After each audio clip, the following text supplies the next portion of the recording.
तीसरे दिन का खेल मैनचेस्टर में भारत के लिए एक और दर्दनाक अध्याय बनकर सामने आया, जहां इंग्लैंड ने न सिर्फ मुकाबले पर पूरी तरह से पकड़ बनाई बल्कि भारत को मानसिक और रणनीतिक रूप से झकझोर कर रख दिया।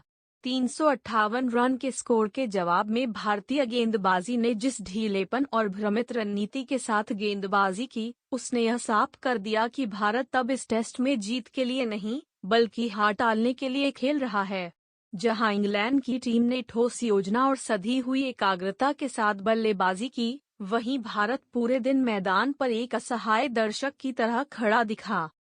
जो रूट की बल्लेबाजी ने एक बार फिर यह साबित कर दिया कि क्लास और अनुभव के सामने भारत की मौजूदा गेंदबाजी यूनिट अभी अपरिपक्व है। रूट ने अपने 38वें टेस्ट शतक के साथ न सिर्फ इंग्लैंड की स्थिति मजबूत की बल्कि राहुल द्रविड़ के रिकॉर्ड को भी पीछे छोड़ दिया, वो भी उस दिन जब भारतीय गेंदबाज अपने लेंथ तक याद नहीं रख पा रहे थे। ओली पोप और फिर स्टोक्स के साथ रूट की साझेदारियों ने भारत को पूरी तरह से बैकफुट पर धकेल दिया और इस दौरान न तो फील्डिंग में कोई धार दिखी, न कप्तानी में। शर्त बॉल रणनीति इतनी देर से अपनाई गई कि तब तक इंग्लैंड का लीड 125 रन पार कर चुका था और तब तक रूट और स्टोक्स दोनों सेट हो चुके थे।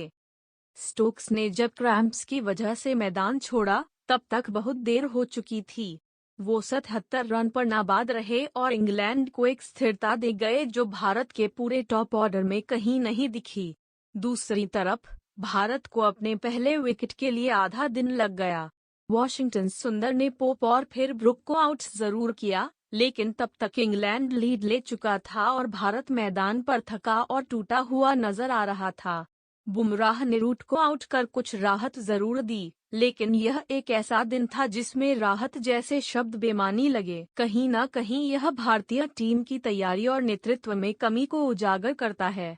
जब विकेटकीपर की जगह पर अनिश्चितता है, गेंदबाजों की फिटनेस और फॉर्म दोनों अस्थिर हैं और बल्लेबाजी क्रम में निरंतरता गायब है, तब केवल प्रतिभा के भरोसे टेस्ट मैच नहीं जीते जा सकते।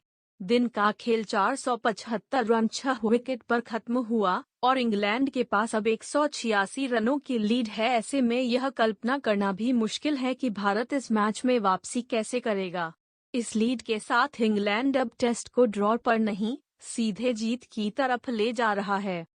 यह सब तब हो रहा है जब भारत के पास अनुभव है, संसाधन हैं, लेकिन रणनीति की कमी हर बार उजागर होती है।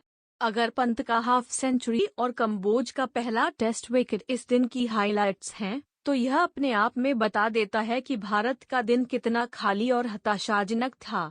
अब भारत को चौथे दिन एक चमत्कार की जरूरत है, या तो गेंदबाजों की धार अचानक लौट आए या इंग्लैंड गलती कर बैठे, वरना यह टेस्ट और शायद यह सीरीज भी भारत के हाथों से फिसल चुकी होगी।